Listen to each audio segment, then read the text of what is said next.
मुस्कुरा पड़ते हैं और उपहार को लेने से इनकार कर देते हैं। राजा पूछता है, क्या बात है महात्मन, आपने कैंची लेने से इनकार कैसे कर दिया? बोले, भैया मुझे कैंची की जरूरत नहीं है।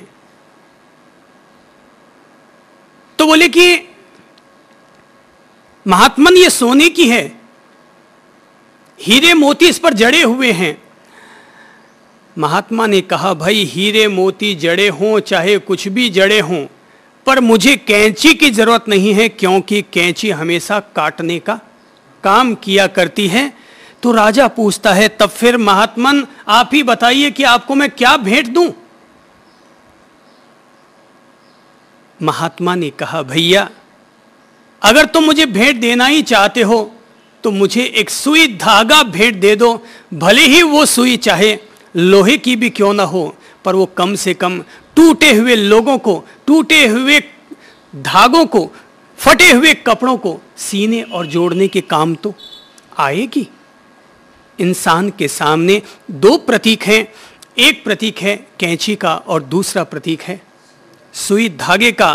कैंची हिंसा का प्रतीक है, कैंची आतंकवाद और उग्रवाद का प्रतीक है, और सुई धागा अहिंसा का, प्रेम का, मोहब्बत का, भाईचारे का, विश्व शांति का प्रतीक है। सुई धागा जोड़ा तो आपकी महिमा है, तोड़ा तो इसमें आपकी क्या महिमा?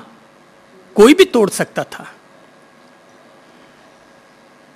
जब बुद्ध के सामने अंगुलीमाल पहुंचता है और जैसे उन पर तलवार चलाना चाहता है तो बुद्ध कहते हैं, तुम्हारी तलवार में धार है? बोले, हां मेरी तलवार में इतनी धार है कि, और यूं कहते ही अचानक वो अपनी तलवार पास में लगे हुए पेड़ पर दे मारता है, पेड़ की टहनी कट जाती है। बुद्ध कहते हैं, धन्य है तुम्हें कि तुमने एक ही वार में पेड़ को काट डाला, पर जरा इस टूटे हुई टहनी को वापस भी सांधने का पुरुषार्थ कर लो। बोले, चौंकता है, बोले कि साहब वापस ये कैसे जुड़ सकती है टहनी?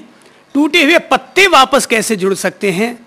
तब बुद्ध कहते हैं, तुम में और मुझ में इतना ही फर्क है, बुद्ध में और बुद्धू में केवल इतना ही फर्क होता है कि बुद्ध जोड़ने की कला है और बुद्धू तोड़ने की कला है।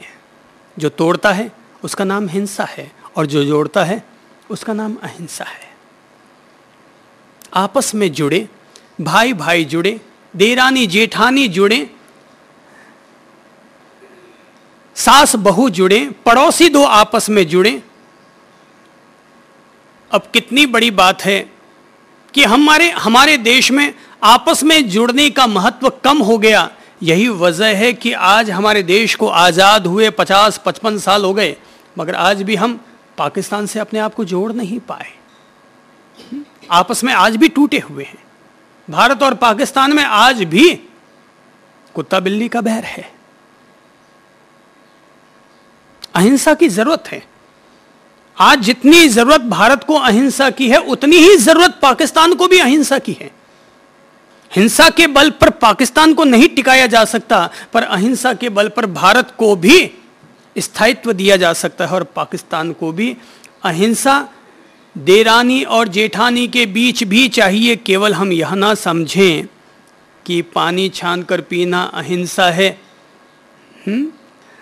या शाकाहार करना ही अहिंसा है। मैं तो कहूँगा देरानी और जेठानी के बीच में प्रेम और मोहब्बत से रहना, सास और बहू का प्रेम और मोहब्बत से रहना, आदर और सम्मान बरकरार रखना, इसका नाम भी अहिंसा ही है।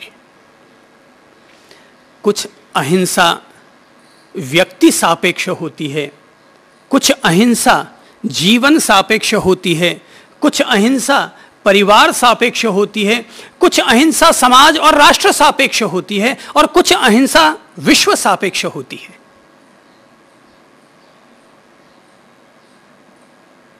अगर हमें लगता है कि हमारे द्वारा अतीत में कभी हिंसा हो गई, कई लोग ऐसे हैं जो कह सकते हैं साहब कि हमने तब अमुक अमुक जीव की हत्या कर डाली थी,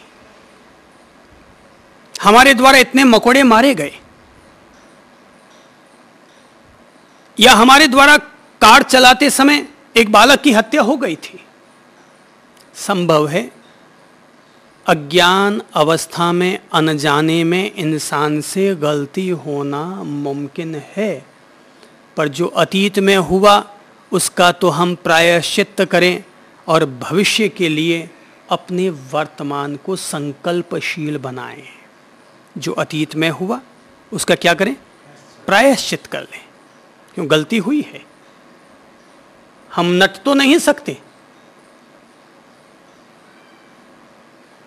मैंने सुना है कि यहां पास में ही एक प्रसिद्ध देवी का मंदिर है जिसे करणी माता का मंदिर कहा जाता है। देशनोक नगर में है ये। देशनोक छोटा सा कस्बा होगा शायद।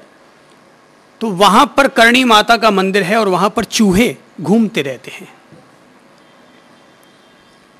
तो मैंने सुना है कि वहां पर जब लोग जाते हैं और किसी के पांव से चूहा अगर मर गया, पांव के नीचे आ गया और चूहा मर गया, तो सुनने को मिलता है कि चांदी का चूहा बनाकर उस मंदिर को गिफ्ट दे दो, उपहार दे दो, प्रायश्चित हो जाएगा। मैं इसमें थोड़ा सा सुधार कर देना चाहूंगा और मेरी समझ से चांदी का चूहा बना करके गिफ्ट देने की बजाय भविष्य के लिए यह संकल्प करना कि अब मैं किसी भी प्रकार से चूहे की हत्या नहीं करूंगा, किसी भी जीव जंतु की हिंसा नहीं करूंगा, यह तो पहले सुधार का तरीका हुआ, यह पहला तरीका हुआ। और दूसरा यह, इसे अपन यूं समझें, एक दफा कि जब हमारा देश आजादी की तरफ था, हिंदू और मुसलमानों के बीच में आपस में झगड़ा हो गया। एक आदमी के बच्चे की हत्या हो गई थी उस दौरान। तो उस आदमी को इतना बुरा लगा इस बात से कि उसने भी अपनी तलवार निकाल ली और कई कई लोगों की हत्या कर डाली। लेकिन सांझ को जब उसका गुस्सा शांत हुआ, वो एकांत में बैठा हुआ था और तब उसे याद हो आई कि मैंने आज दिन भर में न जाने इतनी बड़ी बड़ी हत्याएं और हिंसाएं कैसे कर डाली। वो रोने लगा। महात्मा गांधी ने अहिंसा का नारा दिया और अहिंसा के बलबूते पर ही देश को आजाद कराने की गुहार की थी। तो गांधी के शब्दों का भी असर हुआ और आखिर वो अगले दिन महात्मा गांधी के पास गया और प्रायश्चित करने लगा, आंसू ढुलकाने लगा और कहने लगा कि हे राष्ट्रपिता, मेरे द्वारा क्रोध में आ जाने के कारण कई कई बच्चों की हत्याएं हो गई, क्योंकि अमुक जाति वाले लोगों ने मेरे बच्चे की हत्या कर डाली थी। अब मुझे बहुत प्रायश्चित हो रहा है, मैं क्या करूं? मेरी स्वयं की आत्महत्या करने की इच्छा पैदा हो रही है। गांधी कहते हैं, निश्चय ही तुम्हारे द्वारा जो हुआ वो गलत हुआ, लेकिन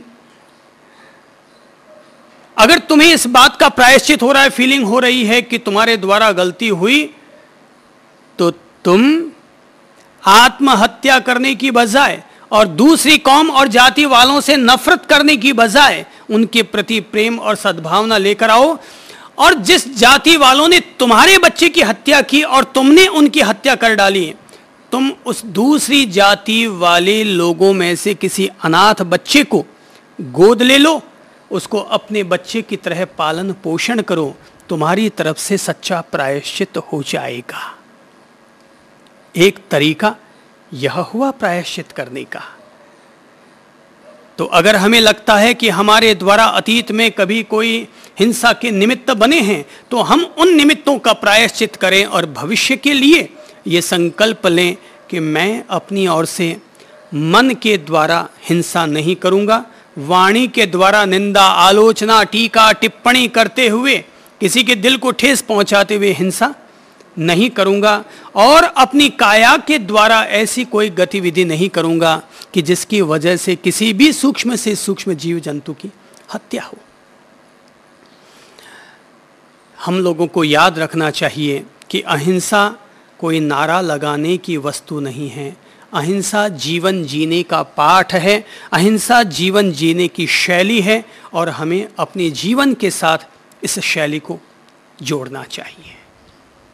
पहला यम है अहिंसा और दूसरा यम है और वो है सत्य। सत्य महत्वपूर्ण है क्योंकि सत्य ही व्रत है, सत्य ही धर्म है, सत्य ही तप है, सत्य ही आश्रम है। सच्चाई तो यह है कि सत्य है तो शिव है और शिव तभी है जब कोई सत्य है। इसीलिए भारत का सबसे महानतम अगर कोई सूत्र है वो है सत्यम शिवम सुंदरम। यदि सारी भारतीय संस्कृति को, भारत के सारे धर्मशास्त्रों को अगर किसी एक पंक्ति में पिरोना हो, एक ही पंक्ति में सार रूप में अगर रखना हो, तो वाक्य बनेगा सत्यम शिवम सुंदरम। सत्य ही शिव है, शिव ही सुंदर है। बिना सत्य का शिव कैसा और बगैर शिव का सौंदर्य कैसा। तो सच्चे सौंदर्य के लिए जीवन में शिवत्व होना चाहिए और शिवत्व तभी होगा जब जीवन में सत्य होगा। कोई अगर पूछे कि भगवान क्या है, तो धर्मशास्त्र तो कहते हैं कि सत्य ही भगवान है, सत्य ही राम है, सत्य ही कृष्ण है, सत्य ही ईश्वर है, सत्य ही अल्लाह है, सत्य ही गॉड है। जो जो व्यक्ति सत्य को जितने जितने अंश तक जिएगा वह व्यक्ति उतना उतना शिवत्व के करीब होता चला जाएगा।